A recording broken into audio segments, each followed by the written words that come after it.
అదే RTV app వార్తల్ని క్షణాల్లో చదివే అవకాశం ఉంటుంది. ఒక న్యూస్ పేపర్, ఒక టెలివిజన్ ఛానల్ మీ చేతుల్లో ఎప్పుడూ ఉంటాయి. ప్రభుత్వము గతంలో ప్రతిపక్ష నాయకులుగా ఉన్నటువంటి చంద్రబాబు నాయుడు గారు కావచ్చు, అదేవిధంగా లోకేష్ గారు కావచ్చు, పవన్ కళ్యాణ్ గారు కావచ్చు, మన బీజేపీ నాయకురాలు పురంధేశ్వరి కావచ్చు, వీళ్ళందరూ కూడా ఈ రాష్ట్రంలో విశాఖ ఉక్కుని కాపాడుకుంటాం, మా ప్రాణాలైనా అర్పిస్తామని చెప్పి ప్రతిపక్షంలో ఉన్నప్పుడు చెప్పారు.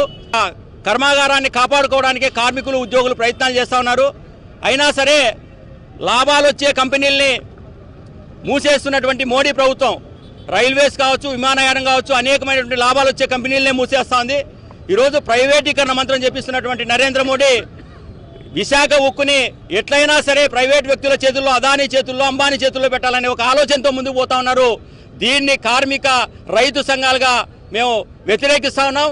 1286 రోజుల పాటు విశాఖపట్నంలో అన్ని కార్మిక సంఘాలు రిలే నిరాహార దీక్ష చేసి తక్షణం కేంద్ర ప్రభుత్వం తీసుకున్నటువంటి విధానం ఏదైతే ప్రైవేట్ వ్యక్తులకు అప్పచెప్పాలని ఉందో ఆ విధానాన్ని ఉపసంహరించుకోవాలని చెప్పాం.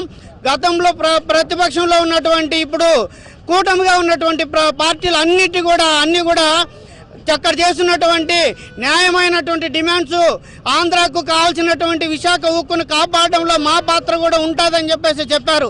ఇప్పుడేం చెప్తున్నారు? కేంద్రంలో ఉన్నటువంటి బీజేపీ ప్రభుత్వంలో ఉన్నటువంటి ఉక్కు శాఖ మంత్రి గారు కూడా మన విశాఖపట్నంకి వచ్చినప్పుడు విశాఖపట్నం ఎట్టి పరిస్థితుల్లో కూడా ప్రైవేటు వ్యక్తులకు అప్పచెప్పము అని చెప్పారు. కానీ ఇక్కడికి వచ్చిన తర్వాత ఒక మాట, ఇక్కడి నుండి దాటిపోయిన తర్వాత, ఏరు దాటిన తర్వాత తెప్ప తగలేయడం అంటే ఇదేనేమో అని అర్థమవుతుంది. కానీ గనులు కేటాయించరు. అక్కడ పరిశ్రమలో పనిచేస్తున్నటువంటి కార్మికులకు కూడా సక్రమంగా జీతాలు ఇచ్చే పరిస్థితి లేదు. రెగ్యులర్ కార్మికులకు ఈరోజు 2 నెలలు 3 నెలలు కూడా సక్రమంగా జీతాలు ఇవ్వరు. అక్కడ ఉన్నటువంటి పరిస్థితుల్లో విశాఖ స్టీల్ ప్లాంట్కు ప్రత్యేకంగా గనులు కేటాయించమని చెప్పారు. ముడి సరుకులు ఏవి కూడా ఉత్పత్తి అయ్యే పరిస్థితి లేదు.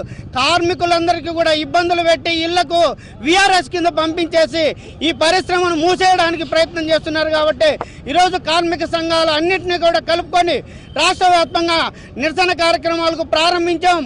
ఈ ప్రభుత్వం ఇప్పటికైనా కనువిప్పు కావాలి.